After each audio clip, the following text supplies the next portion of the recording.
Buonasera e ben ritrovati con il TG Flash di New Sicilia. Chiedevi soldi per le sigarette, in realtà gli servivano per comprare la droga.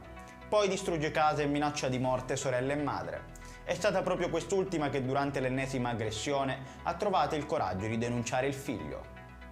Incassano fondi per terreni agricoli che non sono di loro proprietà. Scoperta nel Messinese una truffa ai fondi dell'Unione Europea. 6 in tutto gli indagati, sigilli anche ai conti della società per un ammontare di 160.000 euro. Il GUP di Palermo ha rinviato a giudizio i fratelli Salvatore e Walter Tuttolomondo, ex proprietari del Palermo Calcio.